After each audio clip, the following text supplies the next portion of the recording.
is a breath that we share, one with another, the breath of Spirit in our lives. Let us know that this is a special day. How special? It's the only day we have.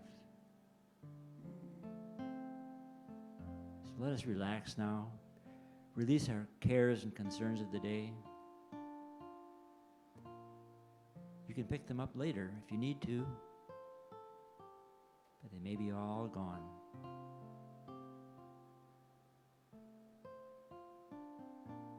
On the front of our church wall used to be the saying from Psalms 46:10. Be still and know that I am God. What is it to be still? To know ourselves, our true selves, we need to be still. Not being still is all the thoughts, feelings, desires, and hopes that revolve around in our consciousness.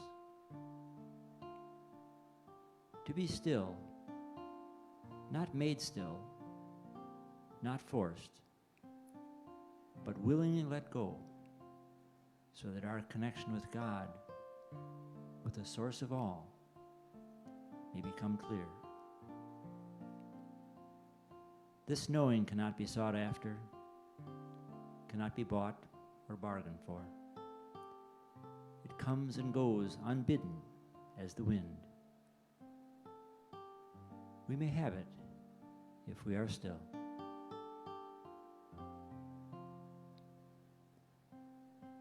Unity Minister Eric Butterworth often said that we are at the midpoint of eternity.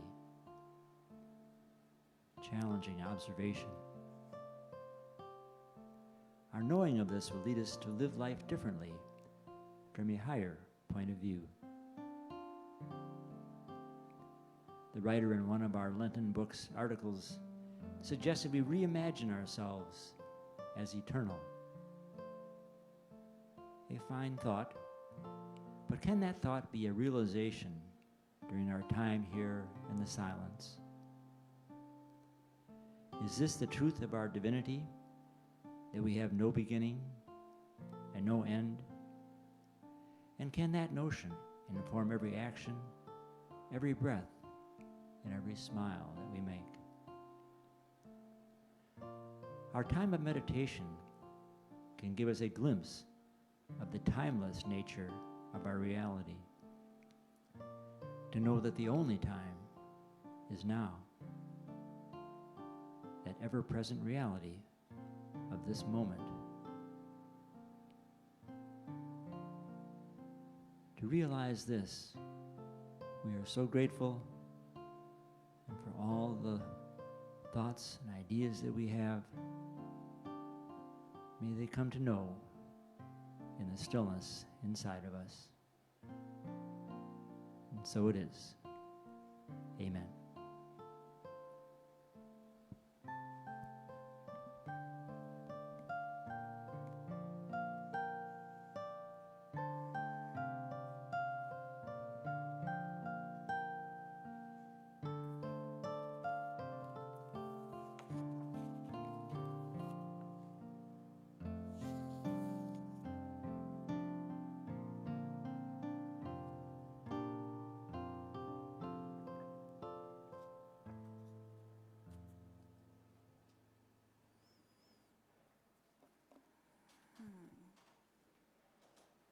Welcome back. How beautiful. Thank you. Thank you. Much of what I'm speaking about were in your words, and I just love the synchronicity of that when that happens.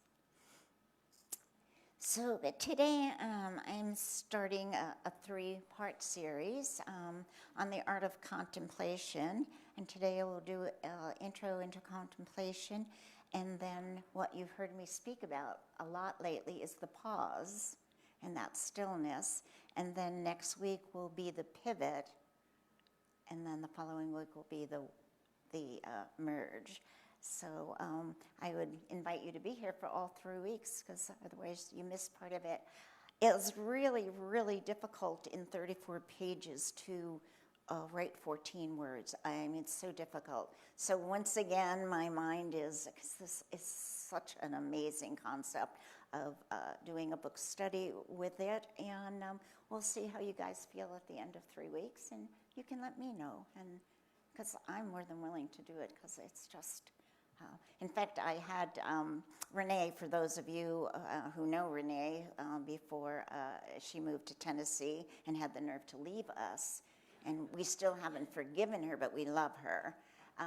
She was here, and we were speaking about this yesterday before we went out to dinner, and when she left my house today, she actually took the Art of Contemplation book home with her, and I said, yes, and I'll order a new one. So in just that kind of conversation in there, and it has some part of it that because of the process, it's even a prosperity movement. And in there, I don't remember the Latin, but it says, I breathe, therefore I prosper. And it's just such a beautiful thing. I breathe, therefore I prosper. And that just struck a chord with her, and the book went on to Tennessee today. So that's a great thing. So this is what I know right now, that there's something happening in our world right now, right? And it's loud, and it's fast, and it's urgent. And everything is like seeking our attention and wants so much from us, and our friends want so much from us, and they want us to agree with them, and then they want us to sign up for this and sign up for that and be on this thing and be on that thing, and everything is seeking our attention. Our phones buzz, the news shouts at us, our responsibilities pile this high. I had a long conversation with Renee yesterday about space. She's in a state of mass exhaustion from not creating space. We talked long into the night about that last night. And even our spiritual lives can begin to feel like something to manage and achieve and improve, and they shouldn't. But that becomes on the list of things that we have to do. And yet, underneath all this noise, there's something ancient calling us. And it's not louder, it's softer. It's called the pause, just the pause. So this morning I want to introduce you to then that something is, and I think I would believe that you could see that it's something that's been quietly, although I have trouble being quiet, but it's something quietly reshaping my own spiritual life, this art of contemplation. And it's so funny, I read this book about 6 months ago, and then everything I started reading had the word contemplation and all over. It's like when you buy a new car, and then you see them all over the road, and contemplation's going boing, boing, boing. Okay, I need to look at this then, because it's like bouncing at me, right? And the art of contemplation, and specifically the first doorway then into it is pause. Pause. Last night, Renee and I were talking, and all of a sudden at 9 o'clock, the chime went off on my phone, which is the 9 o'clock pause, the last pause of my day. And she's going, that's the pause. And those of you that are in the office with me or been around me, you go all of a sudden. So every 3 hours, my phone goes off, and it's pause. And I have a choice of a 3-minute pause just by myself, or if I'm alone, I can do a 5-minute pause, or I can do a 10-minute meditation on my phone. So we'll talk about that towards the end of this grouping. The world moves fast. It's moving faster than we can possibly keep up with. You know, I'm getting a new computer, and all I want is the exact same one I have now, because I don't want to have to learn another thing. You know, I just want this computer with this on it, and I can do that. Okay, I can do that, right? The soul, however, our soul moves so slow, has a whole different rhythm to it. So Richard Rudd, who is the author of The Art of Contemplation, reminds us that transformation doesn't happen through force. You know, I got to get this right. I got to learn this spirituality thing. No. It happens through space, The true nature then of contemplation, it's a mystery. It's a call to turn inward and take all your energies and bring them inward. Not splattered out there. Not splattered out there, but to bring them inward. Most important.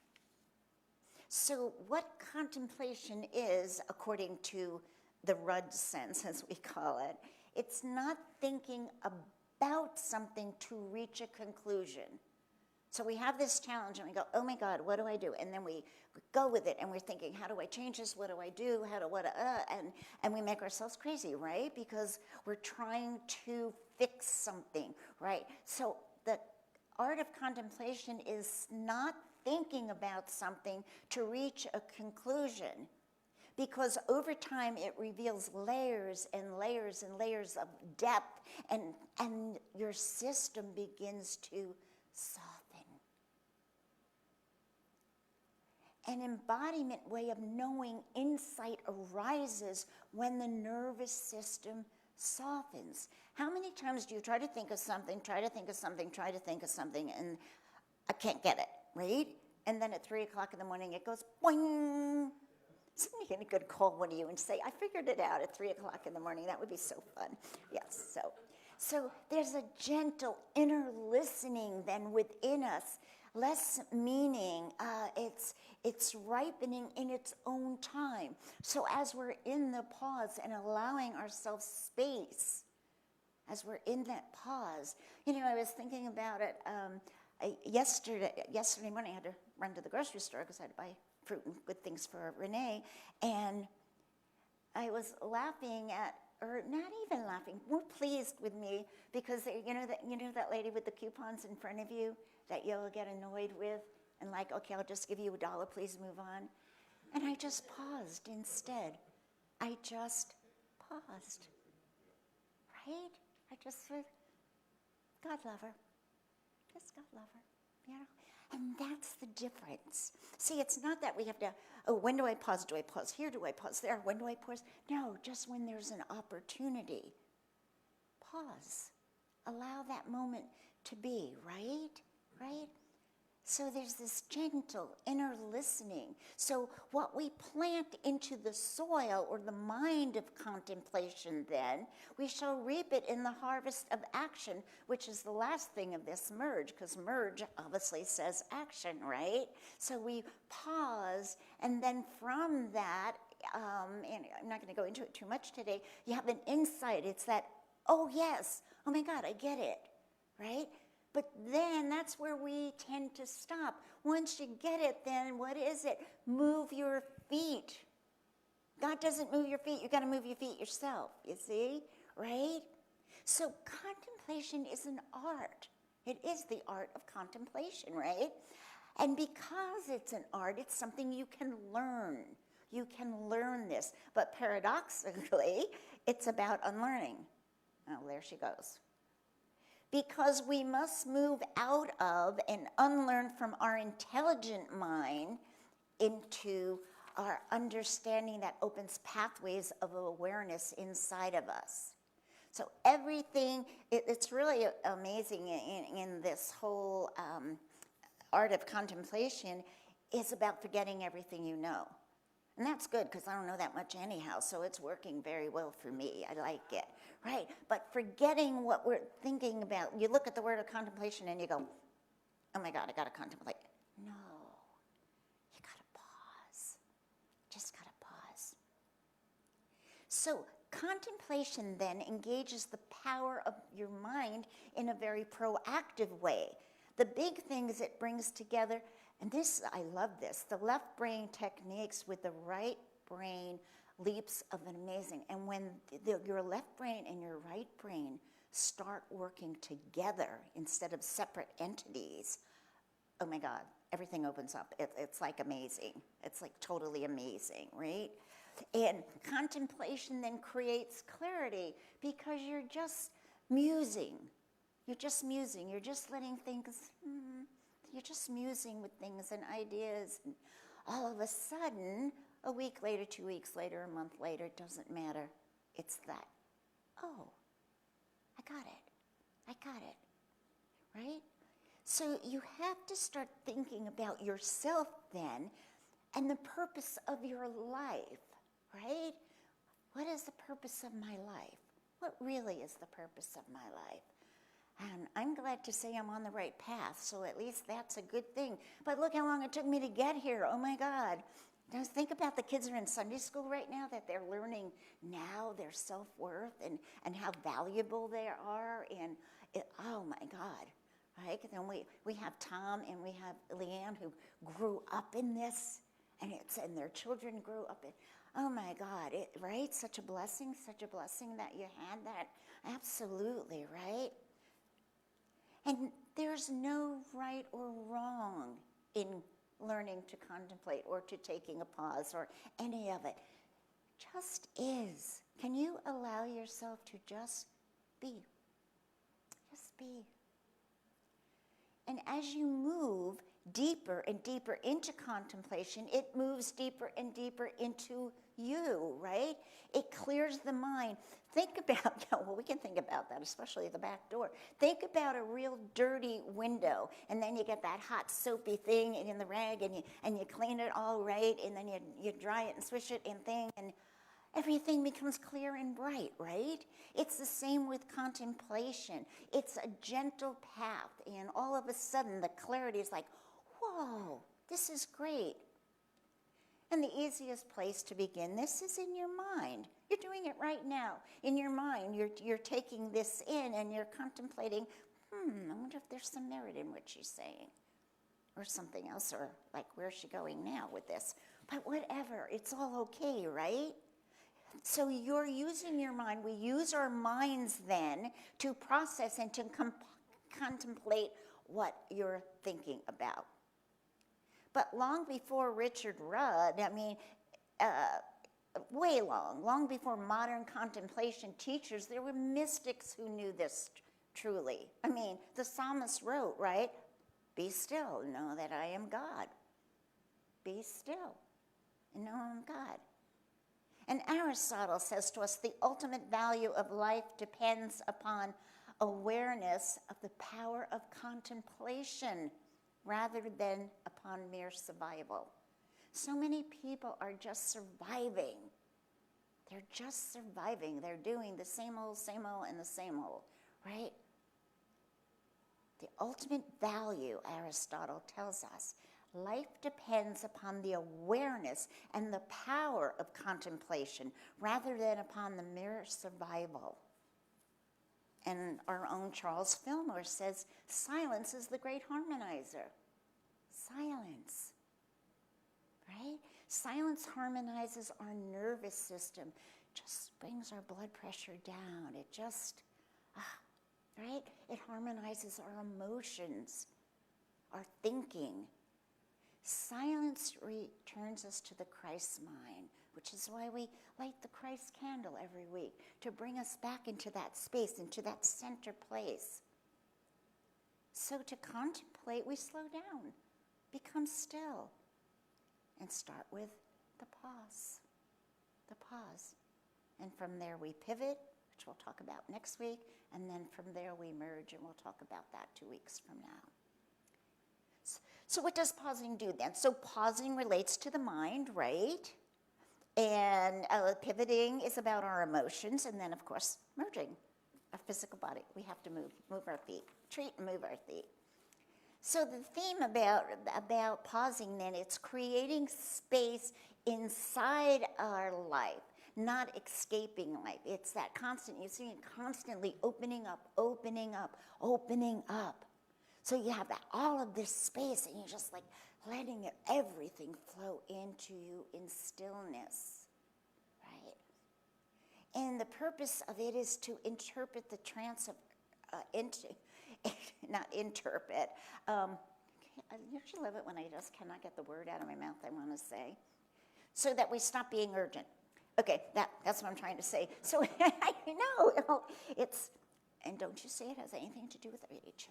Okay, so the purpose, let the body exhale. We have to, I have been noticing since I've been doing this, I wake up at night and all of a sudden I have this huge exhale. Huge. I just wake up and I go, back to sleep. But it's like this new thing, and I love it. So you let the body exhale, let awareness return to the present moment, right? So before we start to understand pausing, then we need to understand what to contemplate. Now, Rudd says, and I've been working on one thing, he said either a challenge that's going on in your life. So when you start, just like I sit for about 20 minutes to a half hour every morning staring out my living room window, I have a challenge. So my challenge is what is in my mind, but it can be something you're aspiring to, it can be a challenge, it can be a relationship, but stick with it. So because we have the habit as humanity to have our mind, monkey mind, going all over the place. So I'm contemplating, I'm working with a challenge, and amazing. I'll share with you. I think I already have, but it doesn't matter. So I'm sharing health related to food, not as in being on a diet or anything like that, but health related to food. And so I just, again, and when I journal, I gently ask the Holy Mother, to work with me, love with me, let me respect my body, and all things like that.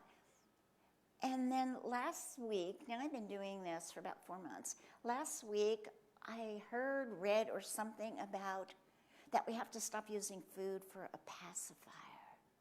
And something clicked, and I went, oh my God, pacifier. So I started in contemplation. How do I push, not food, but the pacifier away? So this is how this works. All of a sudden, something hits you, and you go, oh my God, think about a pacifier. Glunk, glunk, glunk, glunk, right? And so, so either something that you want, something that you aspire to, or a relationship with somebody in your family or your partners, or a health issue, or just, I want just more peace and time in my life, whatever it is. So you kind of just bring that in, but you don't think about it in terms of how do I do this. You just, there's this thing and I want to work with it, okay? So I am sharing that with you. And so you can watch and see how it works for me, okay? But I'm loving it. Went to the grocery store yesterday and bought nothing but fruit and vegetables and avocados and kiwis and all good stuff. I was like, and I had no desire for anything else. So it's what we do with our bodies is we don't, let me rephrase that. I was not honoring my body. And when you don't honor your body, you don't treat it as the temple of God. And then you're pacifying. And I will say, in fairness to me, that started with the death of Patrick, and all of that's understandable, but still, there's a point where you can't use that anymore as an excuse. Okay, so I believe, now you can tell me if I'm wrong or not, I believe we want more clarity in our life, right? I mean, we really want, let's be clear about this, whatever this is. Let's be clear about it, right?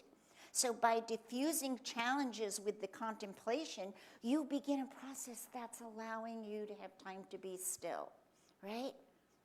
And the true magic, and I've said this to you before, is in that gap, in that space. Magic takes place, as David knows, in the silence between the notes of the music. The growth for produce in the gap from the time it's planted to what's happening underneath the earth, in the silence, right? And then the growth. And it's the same thing. Mother Nature is such a teacher for us, right? So magic takes place in the pause. In the pause. And this isn't just a nice metaphor because I've been doing this for 6 months, so I speak from integrity. When we can pause from the rush, we can actually remember ourselves in moments of self-awareness, because the change, just like the produce under the ground, takes place in the gap when God and Mother Nature are creating according to the rhythm of the time, the season. Does that make sense, you guys? Yeah, right? And of course, you know, we've talked about this. You've heard my phone chiming, and Jackie has it on her phone at work too, so she goes into the bathroom and does a 3-minute pause and then comes back out at work. So yeah, all right. So, and I do get up a half hour earlier than I used to. I love waking up naturally, but I kind of look at what time the sun rises, and I try to do 15 minutes before that to allow myself the space to throw on my fireplace, get my big woolly blanket, and stare out the window. That's all, right? My point is not about how long you contemplate or pause. That's not what this is about. It's about the sacred space you're giving yourself. We forget that we're royalty. We're children of God. We're royalty. And everything that we touch is sacred and holy. The ground that you walk on in your home is sacred ground, right? In Viktor Frankl, from the Holocaust survivor, said between stimulus, something that triggers you, right, and response, there is that space. See, from time immemorial, everyone is saying we must elongate the space, right? The space is sacred. The space is the gap. That space is where spirit eventually will whisper to you. In that quiet place. That space is where we begin to remember who we really are. Right? And in that space, we're no longer controlled by fear, by habit, or conditioning. Because in that space, when you actually begin to become a part of it, wow, it's so peaceful. It's so beautiful. Even Jesus paused. Let us remember, Jesus paused constantly, all right? So before choosing his disciples, he withdrew to pray, right? And before major healings, he went into solitude. And when the crowds got too much, he stepped away. In Luke 5:16, it says, but he would withdraw to lonely places and pray. We have to move away from the loud, the noise, the TV, our phones buzzing. You know, we were out to dinner last night, and I happened to keep looking over at this one couple, and the whole time the woman was on her cell phone. How do you go out to dinner and sit on your cell phone? I don't understand. I know I'm being a little judgmental, but I don't understand. You know, I don't. See, because power flows from communion, not from hustle. When in that stillness, contemplation is not a mystical poetry, it's a biological truth. We know that. We know that stillness just brings our blood pressure down. We all know that already, all right? So when we're constantly moving, reacting, worrying, striving, our nervous system just becomes so overactive that it's like we're on alert. And when we're on alert, that's not good for our bodies. That was good 150 years ago when we were coming across the plains. You know, we had to be on alert, with the cavemen had to be on alert. We don't have to be on alert like that, and we are. And that is what's hurting our bodies. That is hurting our bodies.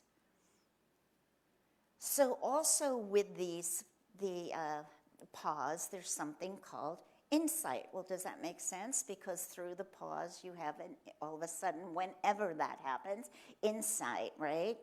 And the more space and pauses you have in your life, the more relaxed and more open your mind becomes, and then the contemplation of insight, it's spontaneous, like hearing, using food for a pacifier. That's insight. Oh my God, that makes sense, right? Right? It's about something that's been previously hidden from our understanding. What is it that's making me, when I'm not hungry, just gouge food and put it into my mouth? Oh, pacifier. I'm not using that thing anymore. I have to break that habit, right? So pausing leads to insights, which is an unraveling of all of the knots in our mind, our heart, our soul, our stomach. How many times do you just feel like this?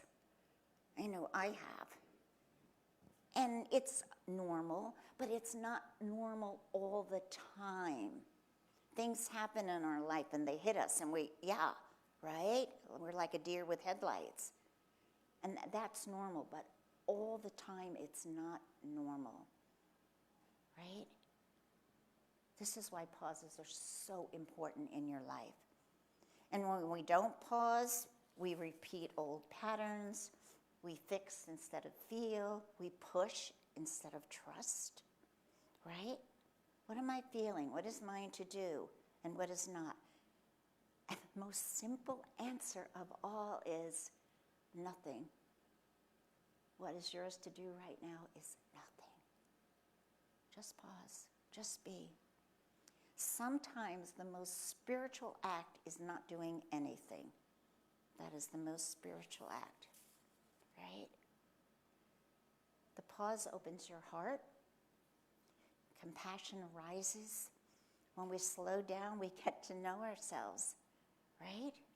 We begin to know others more clearly. The more we know ourselves, the more we're more open to know each other. And the more we know about each other, the more we love each other and care about each other. And we love each other, all warts and all. When we don't, we're judgmental. But when we care and open our hearts and minds, nature pauses constantly. Why don't we? Right? Why don't we? The Dalai Lama tells us love and compassion are necessities, not luxuries. Without them, humanity cannot survive. But compassion cannot grow in a rushed heart. It grows in spaciousness. The pause makes room for love. And is not that the Christ way? That's the question, and thank you.